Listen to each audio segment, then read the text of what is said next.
An underlying question that many families wonder but don't ask directly is, why is it so hard to find official UT Austin admissions information?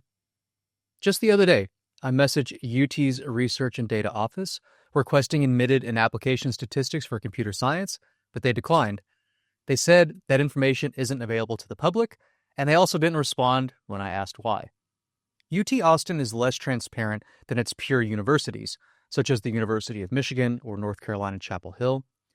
UNC, for example, provides easy-to-locate, detailed information about their average GPA and test scores, applicant and admitted student data, class profiles, and demographics. The University of Michigan details its selection process. And those universities disclose how many times applications are read, and they also provide specific tips on how to be more competitive. Some liken UT admissions to a black box. Application inputs enter, decision outputs are sent out, and nobody knows what happens in between, including frontline UT Austin admissions counselors that you meet at college fairs.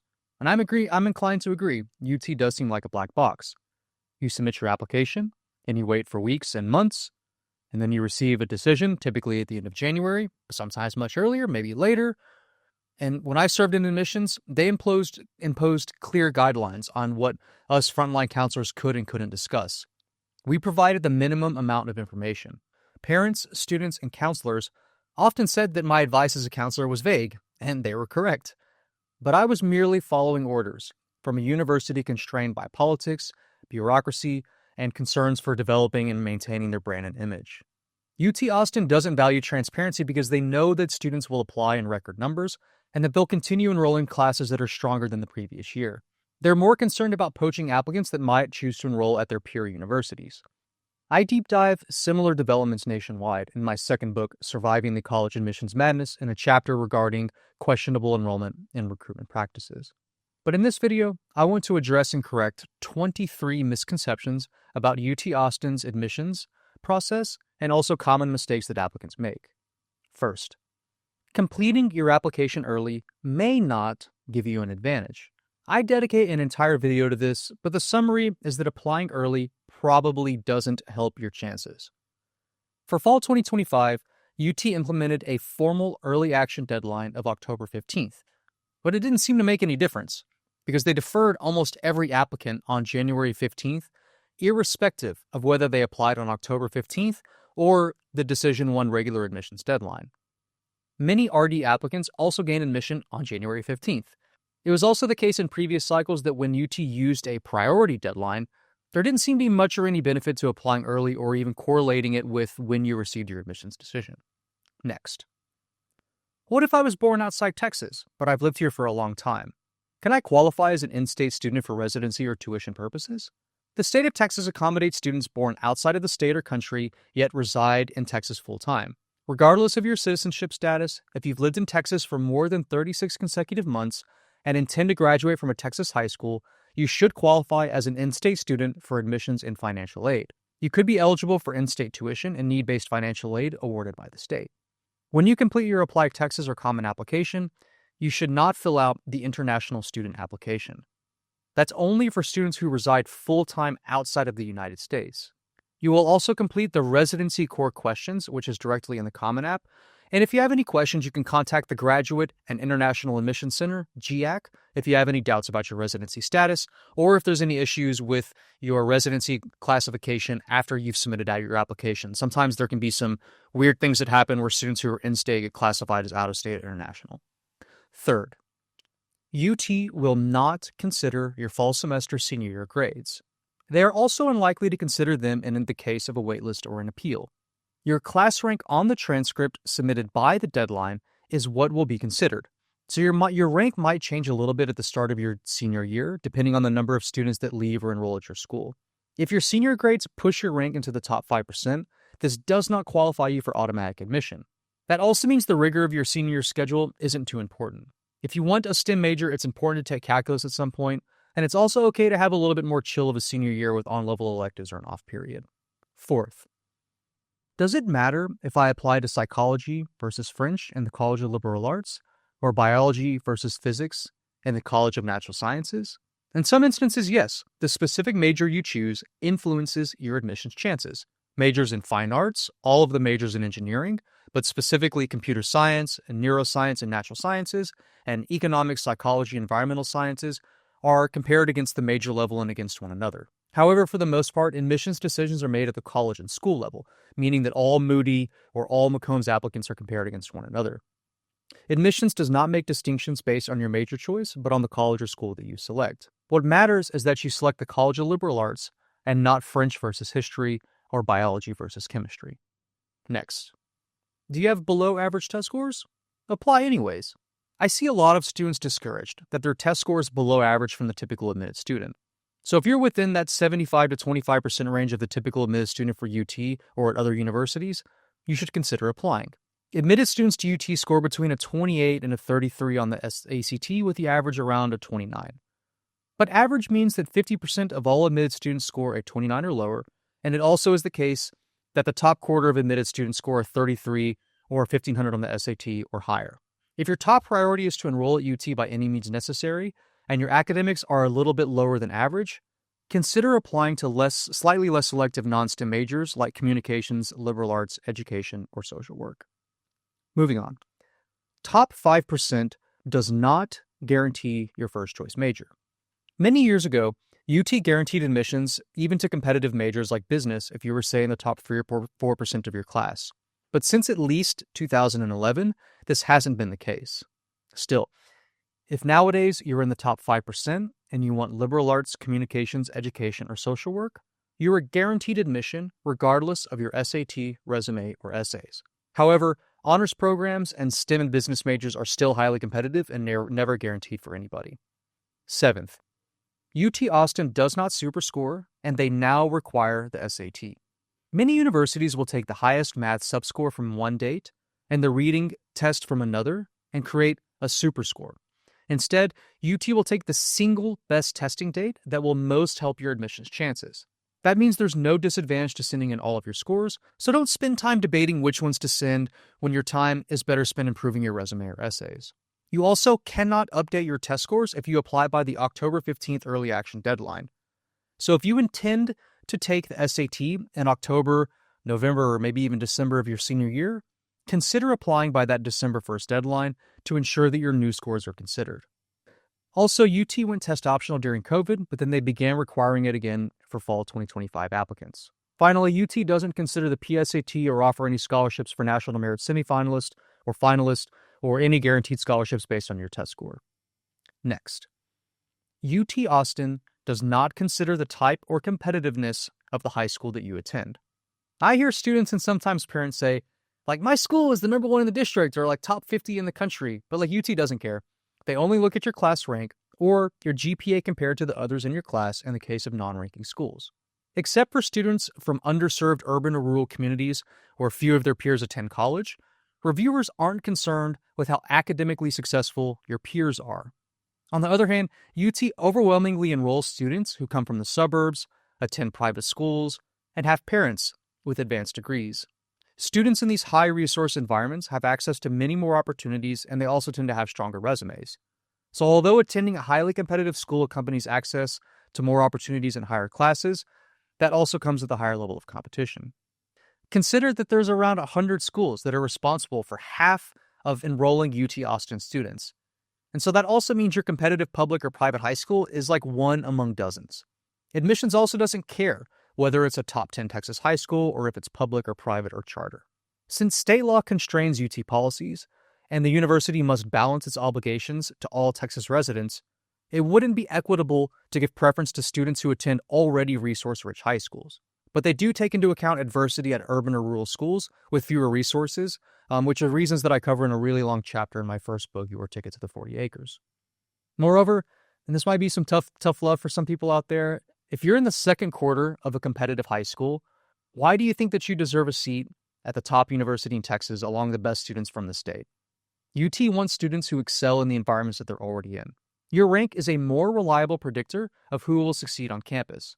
And they prefer, honestly, to take the top 5 or 10% of students from one of the many dozens of elite high schools than average or mediocre students in those same environments. 9th, this is a related question to the previous. Does UT admit only a certain number of students from a given high school? No. Some elite universities might have informal quota systems capping the number of students they take from a given high school, but I also doubt that this is the case. It's most likely a coincidence that some universities take a consistent number of students from each school in subsequent cycles, rather than some like top-down quota of limiting, let's say, only 2 or 3 or 4 students coming from Westlake or Coppell or whichever. Just as UT doesn't concern itself with how competitive your school is, they also don't compare your application directly against others in your senior class. Some high schools regularly admit as many as 70% of their applicants, even in highly competitive years. One year when I worked for UT, 15 of the 17 seniors in one of my private schools were admitted. Another school got in 9 out of 10, and the 10th received a waitlist. Past performance from your school bears little correlation to future success. So I caution students and families from looking at your school's previous senior class admissions outcomes to forecast your current admissions chances. Next, for most applicants, your second choice major doesn't matter. Unless you're applying to the Cockrell School of Engineering, where you should select 2 different engineering disciplines for your first and second choice major, your second choice rarely comes into play for any applicants. There are some exceptions. For example, civil, architectural, and petroleum engineering are sometimes offered as second choice majors. Likewise, the Jackson School of Geosciences and Informatics are also occasionally given as second choices. But natural science majors are most usually not given. However, sometimes math or maybe biology might be given as a second choice to those extremely high-achieving applicants that didn't get into electrical computer engineering or biomedical engineering or other super competitive first-choice majors. So it's a common FAQ I receive where this second choice major system, it misleads a lot of families, and it's an anachronism based on a previous time. There's been some discussions ever since I was at UT, a decade ago about removing it. But they keep it in, and it's mostly used so that students can apply to multiple honors programs like Plan 2 or CSB and ECB. So that means if you select business, computer science, or ECE or some other highly in-demand major as your first choice, you should not put a similarly competitive major as your second choice because you're for sure not going to get it. 11. UT only looks at your class rank and not your weighted or unweighted GPA. This raises a bigger question where there's no perfect way to evaluate your transcript. For example, many schools have grade inflation. And so UT only looks at your class rank. This also goes for all Texas public universities, and the policy ties back to the Automatic Admissions Law, SB 175. For non-ranking students, UT has internal algorithms and data that can pinpoint your rank within a percentage of 2 of what it would actually be if your school assigned it. Next, UT does not consider AP exams for regular admission. According to state law, UT regular admissions cannot consider AP exams for their process. This is so not to burden students who may not have reasonable access to testing centers or AP coursework. Many rural high schools simply don't have AP. However, you can still self-report AP scores on the Common App since honors programs do and can consider them. You do not need to submit an official AP score report from the College Board. You only need to submit your official AP report when you enroll at UT so that you can claim credit during summer orientation. 13. You can submit your supporting documents a week after the deadline. Many applicants see the early action October 15th or regular decision December 1 deadlines and assume that everything must be submitted and documents received by the official deadline. However, students can update their SAT scores up until December 31st, but overall, there's an internal deadline where students can send in documents like the resume, rec letters, transcript by October 23rd for EA applicants or December 11th for those regular decision students. The same goes for transfers, who must apply by March 1st, but they have until March 10th to send their transcripts and other documents. The only non-negotiable deadline is that the Common App must be received by midnight of the deadline.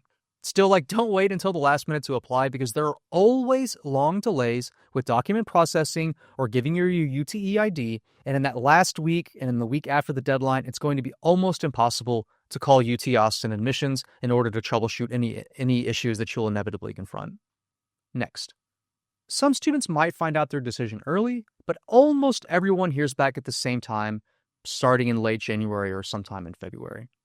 Since 2013, UT Austin began notifying some exceptional or high financial need applicants of their favorable decision.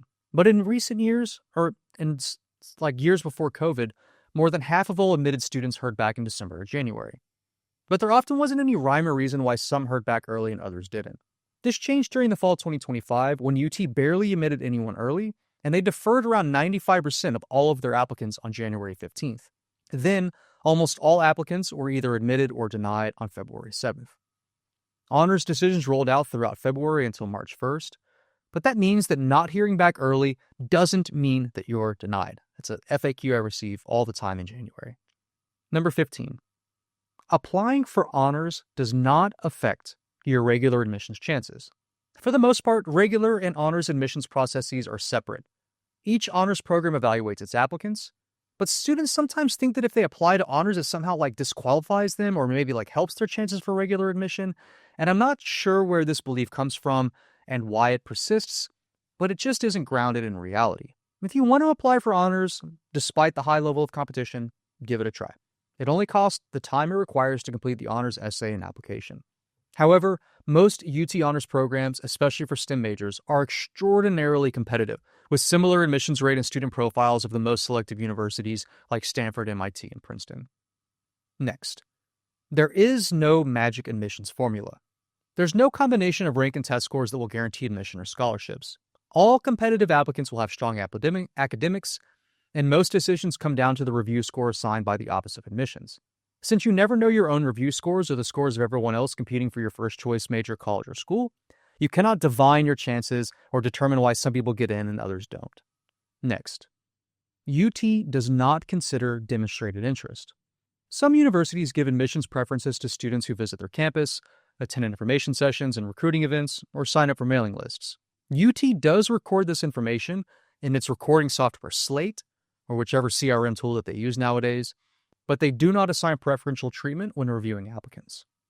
This information is not included in the student's application. So if you want to visit campus to learn more about admissions or resources, go for it. But if you're considering attending an event because you think it will help your admissions chances, don't do that. I recently informed an out-of-state prospect that UT does not consider demonstrated interest, and that family was happy that I saved them the tickets and the hotel rooms and costs associated with that trip. Next, do you rank in the top 5.09% of your senior class?